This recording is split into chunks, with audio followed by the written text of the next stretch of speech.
운행호입니다. 오늘은 과슈 물감을 가지고 그림을 그리는 과정을 보여드리도록 하겠습니다.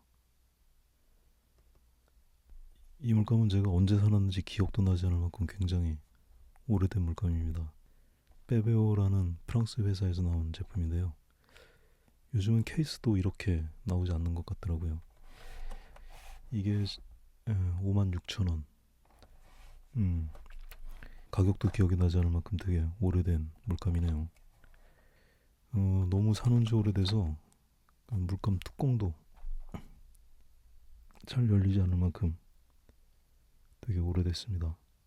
앞에 다 말라 비틀어졌네요. 제 기억에 이 물감을 제가 과슈로 그림을 자주 그리는 편은 아닌데 제 기억에는 쓰다가 흰색 물감을 다 쓰는 바람에 그냥 구석에다 처박아 놓고 잊어버렸었습니다. 몇 년 동안. 그랬다가 갑자기 생각이 나서 얼마 전에 화방 나가는 길에 홀베인 과슈 흰색입니다. 이 흰색 물감만 새로 하나 사가지고 들어왔습니다. 오늘은 이 물감을 가지고 과슈로 그리는 그림을 보여드리도록 하겠습니다.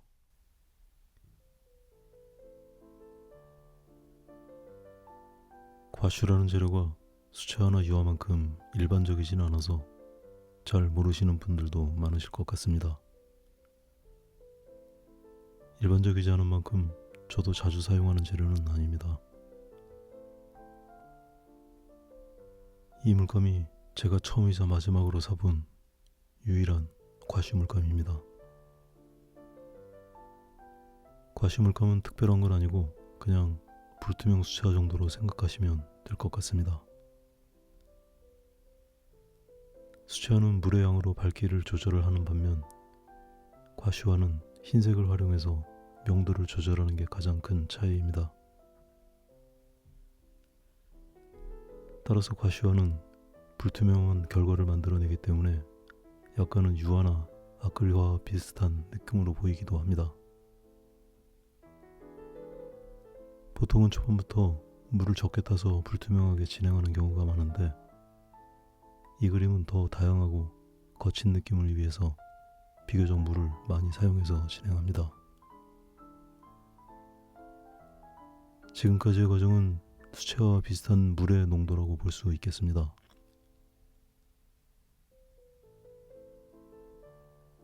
이렇게 거칠게 초반을 진행해도 불투명하게 올라가는 덧칠로 어렵지 않게 정리가 가능합니다.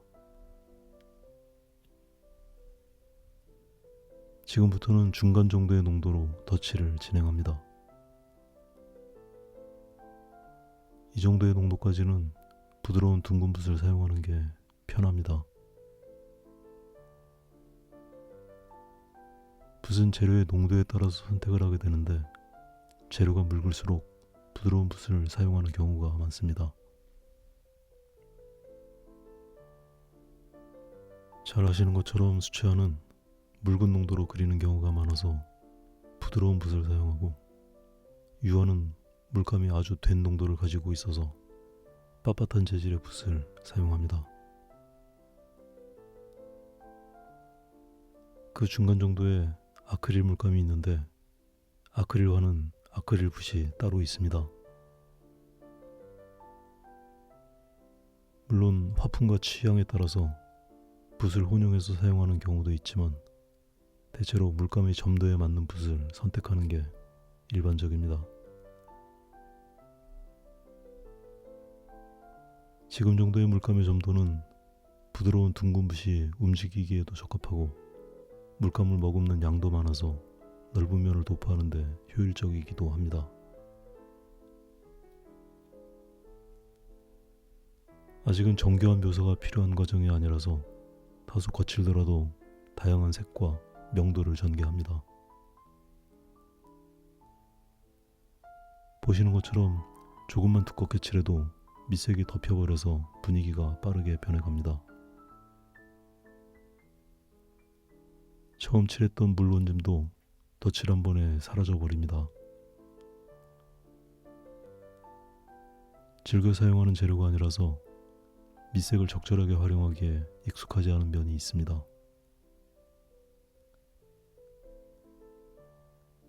지금부터는 상대적으로 섬세한 처리가 필요해서 다른 붓을 사용합니다. 복원력이 좋은 모지를 가지고 있는 평붓을 사용해서 그립니다. 붓의 각진 끝을 사용하면 둥근 붓보다 섬세한 표현을 하기에 용이합니다. 아주 가느다란 선의 표현이나 점적인 표현도 어렵지 않습니다.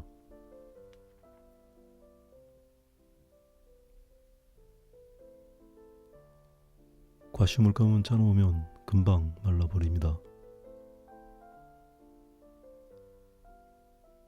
여기 짜두었던 물감도 그리기 전에 테스트해본다고 몇 번 색을 섞는 사이에 모두 굳어버렸습니다. 굳은 물감도 물에 잘 녹는 편이라서 녹여서 사용하는 데는 큰 문제는 없지만 아무래도 너무 많이 짜두면 매번 녹여서 사용하는 게 성가시고 불편할 수도 있습니다. 재료가 많이 발전하면서 요즘엔 아예 고체나 젤리형으로 나온 과슈 물감도 있는 것 같던데 저는 한 번도 사용해 보지 않아서 어떤지는 잘 모르겠습니다. 제가 과슈로 그림을 많이 그리면 그런 것들도 사다가 제품 리뷰도 해보겠지만 그런 게 아니라서 그 제품을 써볼 일이 있을까 싶습니다.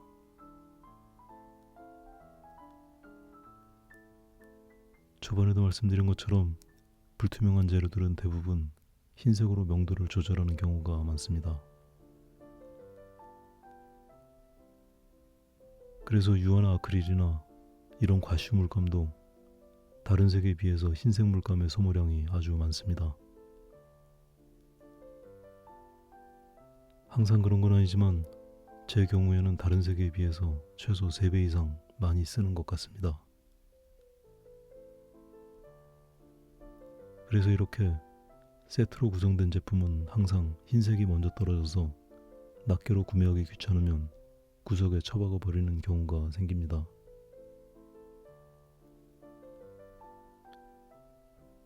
어떤 세트 제품들은 알아서 흰색을 용량이 큰 걸로 구성하기도 하지만 대부분은 그냥 이렇게 만들어서 파는 것 같습니다.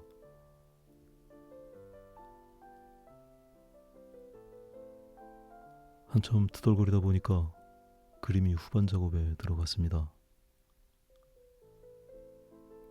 초반에 고친 느낌이 너무 많이 사라진 것 같아서 좀 아쉬운 그림입니다. 다음번에 그릴 땐 좀 더 느낌 위주로 그려봐야겠습니다. 오늘은 여기까지 하겠습니다.